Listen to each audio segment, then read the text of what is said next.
안녕하세요. 파닉스 어학당입니다. 오늘은 글자를 아는데도 읽지 못하는 아이들에 대해 이야기해 보려 합니다. 아이들을 가르치다 보면 이런 장면을 자주 보게 됩니다. 알파벳은 압니다. A, B, C도 알고 글자 이름도 말할 수 있습니다.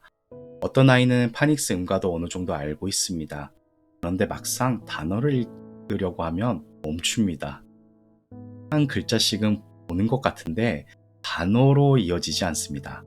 처음 소리는 말했는데 그 다음 소리에서 흔들립니다.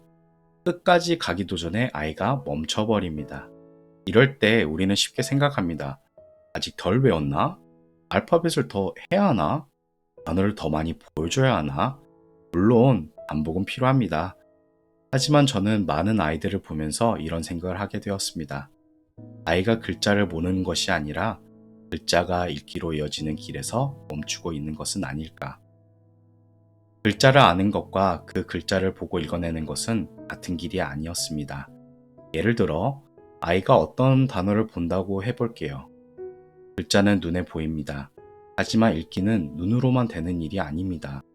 글자를 보고 글자가 어떤 소리로 나는지 떠올리고 그 소리들을 하나씩 붙잡고 다시 이어야 합니다.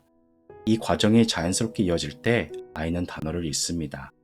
하지만 이 연결이 약하면 아이는 글자를 보고도 멈춥니다.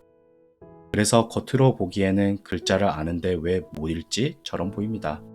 하지만 안쪽에서는 글자와 읽기 사이의 길이 아직 충분히 이어지지 않은 것일 수 있습니다. 저는 이 지점이 중요하다고 생각합니다. 아이에게 필요한 것은 글자를 더 많이 외우는 것만이 아닐 수 있습니다. 오히려 먼저 봐야 할 것은 아이가 글자를 보고 어떻게 읽으려고 하는가입니다.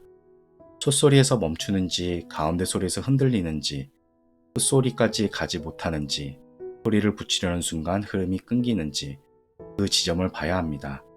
예전에는 저도 아이에게 더 많이 읽히면 언젠가는 자연스럽게 될 거라고 생각했습니다. 하지만 이제는 조금 다르게 봅니다. 읽기는 글자를 아는 것에서 끝나는 것이 아니라 글자가 소리로 살아나고 그 소리들이 이어지는 과정입니다. 그래서 아이가 글자를 아는데도 읽지 못한다면 그 아이는 부족한 것이 아니라 아직 연결되지 않은 길 위에 서 있는 것일 수 있습니다. 한익서학당은 그 길을 다시 봅니다. 아이가 어디에서 멈추는지, 무엇이 이어지지 않는지, 그리고 어떻게 다시 연결할 수 있는지를 차근차근 살펴보려고 합니다. 글자를 아는 것과 읽을 수 있는 것은 다릅니다.